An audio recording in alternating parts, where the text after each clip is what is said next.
For someone who's not heard of Third Space, what sets you apart? We are London's luxury health club. This has a yard, it has 6 studios. We've got our first sort of fully inclusive, rejuvenating wet spa. It's first place home, second place work, third space is kind of your space. What does that over and above experience look like in a modern Third Space? The pillars behind delivering premium and luxury, you have to get that right. But then beyond the basics, you have what I call the sizzle around the edges. That was our first ever indoor timed sprint track. We'll be competing with the likes of Netflix rather than other people's other operators, I think, because it'll be how much time do you want to come and spend. What are the key skills that you've kind of picked up along the way? You should always try and add more value than is expected of you. So you may have the ability, but if you never take the opportunity, you'll never get there. My advice would be... Thanks for joining us on PerformX X Lab. So you're the Managing Director of Third Space. For someone who's not heard of Third Space, what sets you apart? Well, firstly, welcome to Third Space Wimbledon. Good to be here, good to talk to you. We are London's luxury health clubs. So if you're a Londoner and you're serious about your training, and you want to train in a beautiful environment with great people, hopefully Third Space is where you'll come, and hopefully you would have heard of us. Brilliant. And talk to us about the meaning behind the name Third Space and how important that kind of ethos is. Yeah, sure. So, if you haven't figured it out, Third Space, first place home, second place work, third space is kind of your space. This is where you come to do you, spend some time, enjoy your lifestyle, train there, relax there, see your friends there. So it's an important mindset and special place for people to go to when they want to do them. And as a gym operator, how important is that kind of, I guess, secondary element than just training to drive that retention? Yeah, sure. So, members will come there to be in their space and do their thing, but they will use all of the different services. So we've got our natural fitness food, and they'll have their lunches there, they'll have their breakfasts there. They'll do that. They'll spend lots of different times in different parts of the club. So it's really important that they engage with all of our different lines, but it's also somewhere where they can come and feel at home and where people will know their name. And that's an important part to why they stay with us. And particularly with more clubs opening, some people working in the city but residing somewhere else, it's yet more reason to stay in their space and engage with our community. Who is the kind of target? Do you have a particular target persona, target customer with Third Space? Yeah, I suppose. We're a London-based brand, aren't we? So this is, I always talk about our typical members or consumers as being, fitness savvy, fashion conscious Londoners. They're people who are training is important to them, and they want somewhere convenient to come, and they want it to be of a certain, luxe level and high quality premium experience. So that they tend to be our target market base that we go after. Younger working professionals, definitely.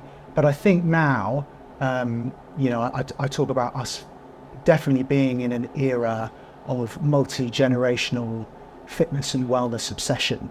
And what I mean by that is, I have my nephews talking to me about how they can improve their strength and training. I had my sister, who was in her late 20s, 30s, who is very much into her strength training. I, in my generation, I'm as much into my training and lifestyle and wellness as I ever was. And then you've got my mother's generation who, she's into her yoga and her health and conscious. So, whilst it's very much a London, I guess 30 to 40s working professional target demographic, it is now an experience that I think as we move forward is applicable to all the generations. Yeah, it's becoming more of a lifestyle choice. It is, yeah. Third Space, in its inception, would have been a place, that people who were serious about their training and who wanted a premium experience would go to in the city or Soho or Canary Wharf, and that would be our typical kind of, target member. And that still very much is the case. But now we have all walks of ages, joining Third Space and enjoying it and using it, because fitness and wellness experience is important to them. So yeah, it's very much what it was, but it's definitely changing. Evolution of the brand, yeah, nice. And I mean, going hand in hand with that is your new locations, being Wimbledon and Battersea. How has that location choice changed, I guess, post-pandemic, and what's the future plans there? Yeah, the pandemic was an interesting time for us all, for sure. And you know, as you'll probably recall, pre-pandemic we were very much a city West End style brand, and just before the pandemic kicked in 2020, we just opened our Islington club, which was our first sort of resi central club. And what we learned quite quickly when we were allowed to come back in to open the clubs post-pandemic was the Islington community was extremely popular. So we had 95% of our members there were residents, and we couldn't stop them from coming in. It was hugely popular, versus some of our city locations where we had this sort of new paradigm of working from home, which led to its challenges. So what we learned from the pandemic was actually with some of these central resident locations, just on the cusp of the centre and beyond, it was to a degree bulletproof from things like the pandemic. And I guess it led to us pursuing that type of location and demographic in the evolution of our pipeline.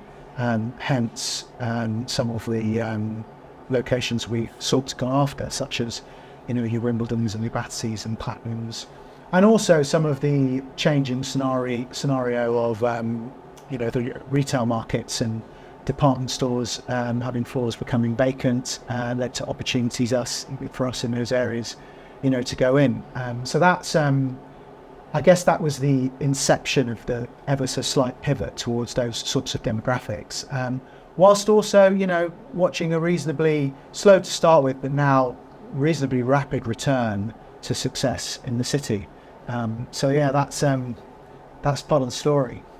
Brilliant. And we've just had the amazing tour. We'll include some footage in the interview, but what's unique about Wimbledon? What's changed in this evolution? I know there's always sort of something different every third space, and what have you noticed differently in the habits of the being more residential type, the locals around here?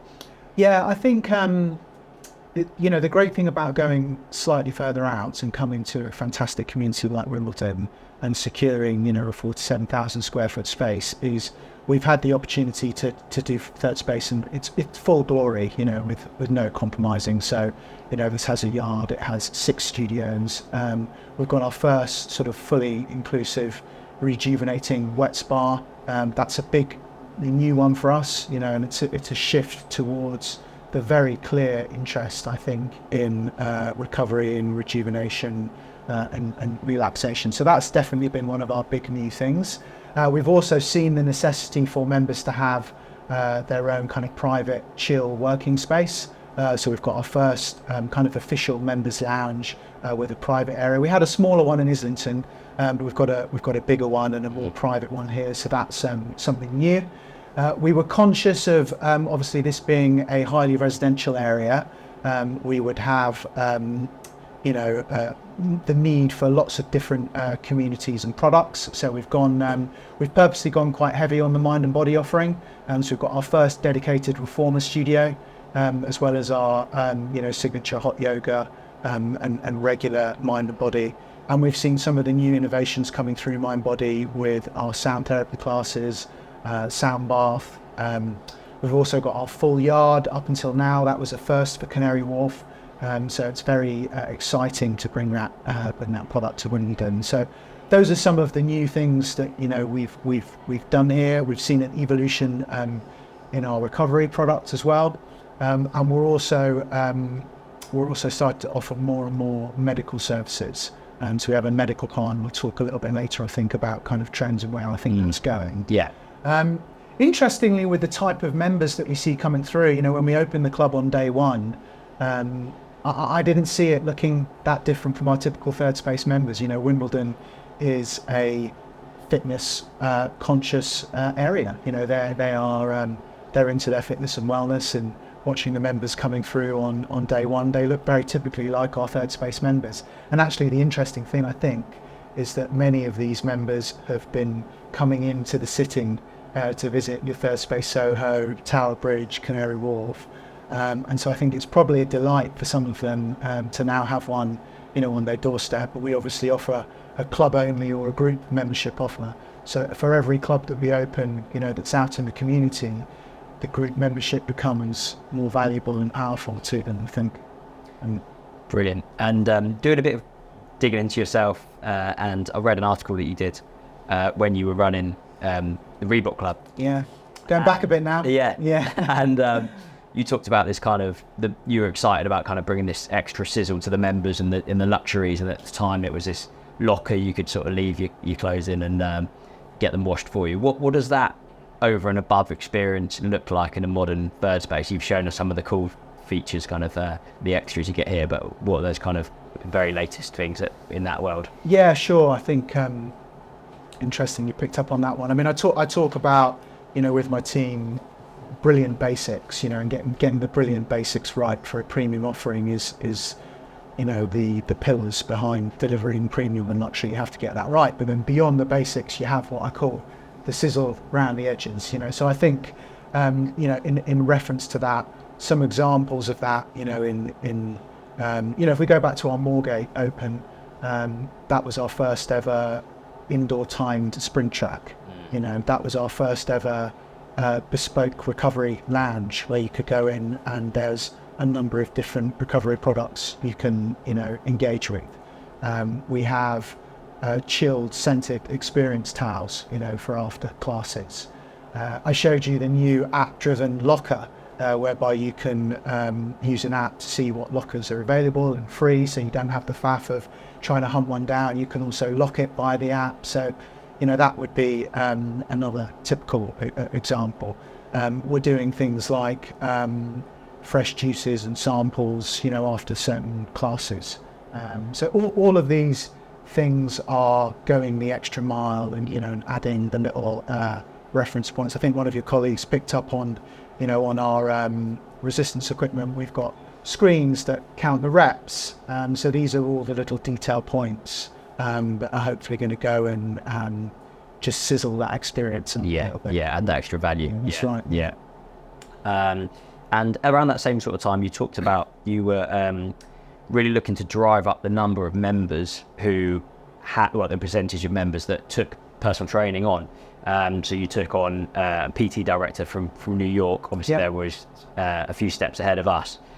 What were the key sort of learnings from that era, and how has that evolved, and kind of what percentage are you at now compared to the average with members taking PT? Sure, yeah. So I'll try and cover that. Yeah. So at the time, we had we were parting company with a PT company that worked within our club, and my the main ambition regarding bringing Ulysses in at the time, who's now a very prolific persona on social media. He's gone on to do great things, but at the time it was kind of pre-Instagram. Right. He was already a sort of prolific athlete, and so bringing him in was really around trying to re-engage our community in the club, and take some lessons out from the States, which was I guess my learnings from then were being more sales orientated, taking a very present member-facing approach with all of our trainers and coaching them to be out there and be in the clubs and generate that natural engagement with our team, and creating some different products and options. So we looked at having different tiers. So as an individual, that individual was, people were prepared to pay up to £200 to £300 an hour to train with him, but that wasn't for everyone. So we looked at some different tiers whereby we had accessible price points for all of our members. So that was some of the learnings from back then, and coming into the modern day. We've got a brilliant fitness director here and a great team. I guess what we've evolved significantly since then has been our academy. So one of the main reasons that our trainers choose to come and be with us above everyone else is, we generally are known and credible for having a very high level of personal coaching.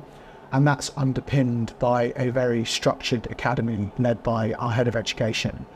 So for all of our trainers coming in with a basic level of understanding, they have to go through what we call our PT modules 1 to 5.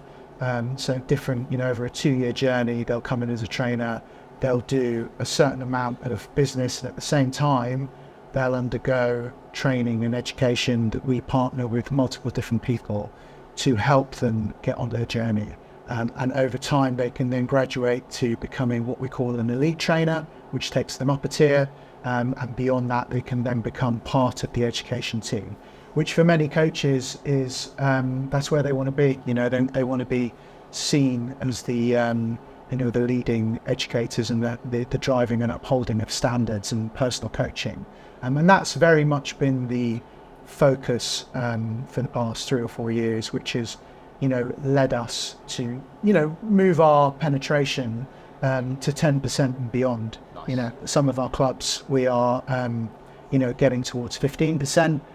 Other clubs are getting back now post-pandemic to up towards 9 and 10, which is where we want to be. In comparison to some of our competitors, where maybe personal training isn't as much as a focus. It can be as low as 2, 3, 4, 5%. And it's hugely important. It's a pillar of what we do here, because whenever I get anyone that doesn't know anything about fitness and they want to get into it, the number one piece of advice I give them is get a coach. Get a coach or do a class. Yeah. Do a class if you're a little bit anxious about getting a coach straight away. But like anything, if you want to get better at anything, the best thing you can do is hire a professional who's an expert at it to help you along the way. So I'd say, those, definitely our academy, and working with our brilliant marketing team of late to showcase the talent that we have, and actually all of the faces that you see on the Third Space website, they're all our own people. So they're all our own personal trainers and coaches. So what you'll see on the website and in our marketing, our Instagram, are all of our coaches and the clubs, and try and make that a real reference point for our members. Yeah, it's great work you've done with the academy. I think we've spoken in detail on the PerformX advisory board, which we were a part of, on this kind of problematic sort of retention rates of PTs in the industry overall, and having that clear pathway in terms of, I guess, PT career pathways and how you've laid that out. And there's logical routes where they don't have to be a PT forever. There's a point where they evolve to coach other PTs, or they go into management, or those sorts of things. It's a major kind of area of progression. As I was saying with the PerformX advisory board, something we're taking on board is a lot of learnings and lessons from the States this year. And I think was a question for you, what do you see as coming down the line? What are the things that excite you about what's going on over there at the moment?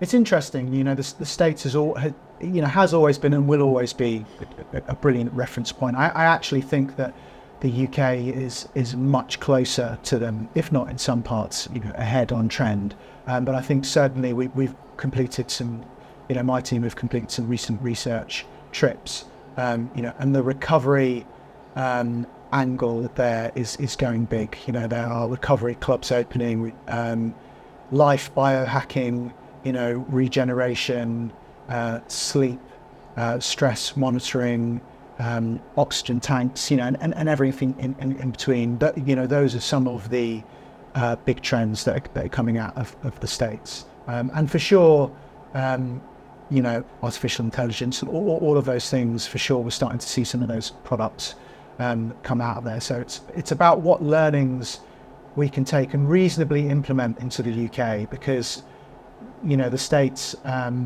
they get excited and quite gung-ho about sort of these things, and they really go for it. And the British market is a little bit different, and so it's about taking, I think, the best of what we think is going to stick and integrating that in a sensible way. Yes. But for sure, there's some really interesting recovery products, coming out of LA and places like that. Yeah.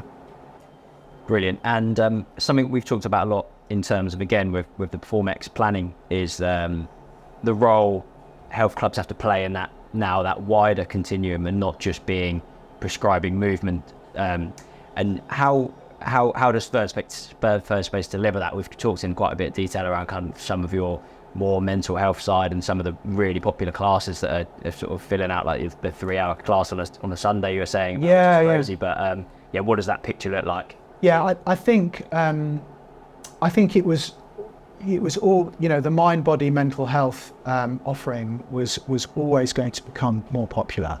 And I think the pandemic accelerated that, because coming out of the pandemic, people, needed mental health care, wanted focus on mental health, and they also wanted space in their third space to unwind and de-stress, and relax. So we've always had a very powerful mind and body offering, and our head of studio, our head of group exercise is from that world, and she's fantastic, and she's been able to really help us positively grow in that area.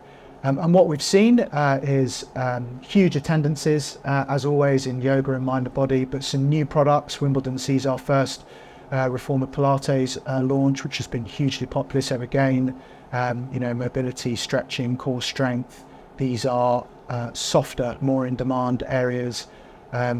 Yoga and the evolution of yoga, whether it's Ashtanga or Yin, relaxing yoga, even more popular and growing. And then more recently, some of the newer trends, such as sound therapy and sound bath, which have been sort of 95% occupied at Wimbledon, and breathwork type activity, which is all to do with mental health and relieving of stress. These are trends that we're seeing come in, and grow. And as I was saying to you earlier, we had in our club in Moorgate, which is right in the heart of the city, we put on a extended sound bath class on a Sunday afternoon, where traditionally the city is just empty, and that class was full, with 40 people. And these are the sort of signs and symbols you look at and go, okay, wow, this is real. This is, people want this in their life. So reassuring to know we're moving in the right direction. Yes, yeah, for sure. And again, that kind of stickiness of the product, where people aren't just coming here to do something intense, they're also looking at it as a way to unwind, obviously with your amazing spa facilities and cold treatments you got here. And I think it's we'll be competing with the likes of Netflix rather than other people's the other operators, I think, because it'll be how much time do you want to come and spend with us. Yes, yeah. That it's really about the time that people have and what they do with their time. And if they're training in the clubs in the day and they want to come and do sound bath or rejuvenation or cold plunge, as we've now got in Wimbledon, and sauna in the evenings, well, hey, we're here for you.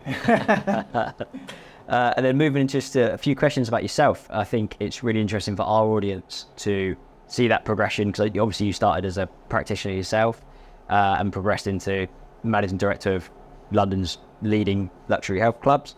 How was that journey for you? What did it look like? And what are the key skills that you've kind of picked up along the way that you'd recommend that someone who is, because I think that the challenge is that we're exploring a lot in terms of that PT background, is a lot of people, you don't naturally have, those skills aren't taught along the way. So there's definitely a learning element for a lot of, especially people that go into self-employment, straight, or run their own site. It's a big learning curve and a lot of plate spinning kind of thing to pick up. So yeah, I'd love to hear kind of your journey. Yeah, sure. I could go on forever on this, so I'll try and be reasonably brief. As you said, my background's sports science. So like many, I entered the industry as a coach, and I love coaching. But I became very quickly interested and excited by the health club business model, and management opportunity. And I think, when I look back on myself, I always wanted to do a good job. I always worked hard, and I think anyone in any position, you should always try and add more value than is expected of you. And if you do that, opportunities will arise. Naturally, people will knock on your door rather than the other way around. So that's probably my first nugget. I was always naturally curious. I came from the school of do the hard work. It's an oldie, but it's relevant. Sure. Work hard, be curious, and really, my journey wasn't that structured. I would guess I was the guy who, if there was a department that no one wanted to manage, or if there was an opportunity that no one was that interested in, I was the kind of, I'll do it. I'll have a go at that. And I was very much of the put your hand up, take the opportunity, and learn on the way. And so I did lots of weird and wonderful roles. I headed up a housekeeping team. I headed up a spa. I worked in F&B. And really what then happens if you follow the kind of join the dots mentality over the years is you eventually become an expert.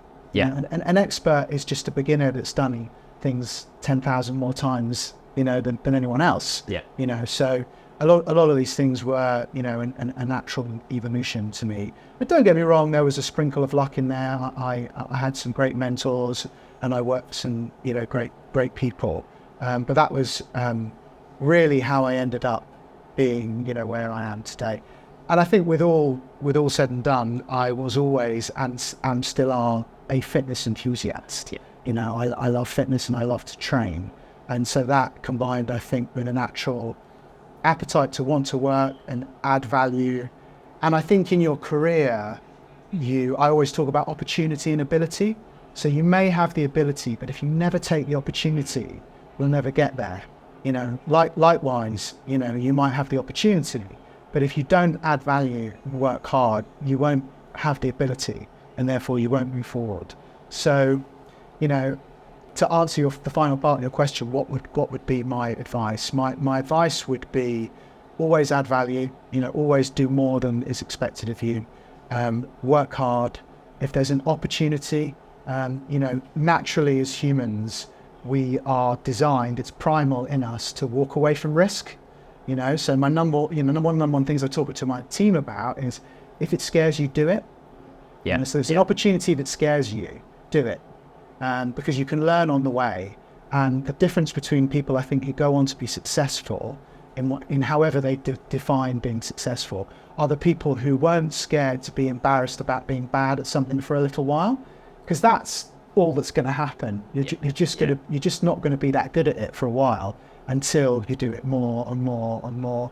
And as a 70s and 80s child, I come from, the Arnie era. It was reps. That was his philosophy. It was just do more and do more and do more and do more. And eventually you will become an expert, and the doors will open for you. So I guess, my advice would be, do all of those things, and also think carefully about your network. That old, you are the sum of, the 5 people that you hang around with the most is true. So if you want to be a top coach, or you want to be a top executive, or you want to be a top CrossFit competitor, you should be trying to surround yourself with those types of people in whatever way you can. I can't remember what the stat is, but it's something like, your performance will be elevated by up to 15% just by being around those people. So if I run 100 meters with 5 people who are all slower than me, I'll win the race, but I probably won't get faster. Don't push yourself. Yeah. If I run the race with 5 people who are all faster than me, I will get faster, and that is applicable to, who you associate yourself with and where you choose to be. Take effort in doing that, around the people you surround yourself with. Do the work, take the opportunity, add value, and with a sprinkle of luck, you'll get there. And on a PerformX note, bit of a plug, why do you think it's so important for an ambitious fitness professional or leader to be at PerformX in March? Yeah, I think, look, we spoke earlier, I've here's one for you. The recent Forbes survey about New Year's resolutions for 2024, 48% of people have put health and wellness at the top of their resolutions. Okay, so that is indicative of this market. Okay, and so if you're an individual who feels like that and is interested in it and wants to improve themselves, there are going to be certain opportunities in London and beyond. And if you're in London, shows like PerformX are the place where you're going to need to go to be surrounded by like-minded individuals, experts, whether they are coaches, operators, or suppliers. London is a melting pot city of fitness, and PerformX on your doorstep. If you're a Londoner, and if you're not a Londoner, well, that's where you're going to see a lot of the leading people, whether it's marketeers, business people, education people. So that's in my mind, you have to be there. that's where you need to go. I'm a busy guy, as you can imagine. You've got to carve time out of your diary and make sure you're associated with these individuals and visiting shows to make sure you stay fully up to date. And reference the last question, that is where you are going to meet people in your network who are going to help progress you forward. Yeah, bringing together the best in the industry. That's right. Yeah, absolutely. You're going to, Stephen Bartlett, Ben Francis, all of these people that you're going to see there, as well as your Indigos, your March-Ons, your Third Spaces, your Phil Learneys, your other kind of leading people. It's the melting pot. So, as a professional or as someone just interested in fitness and wellness, you got to go. Brilliant. On that note, thank you for having us. Thanks a lot for having us down. And, thanks for being here, and enjoyed the chat.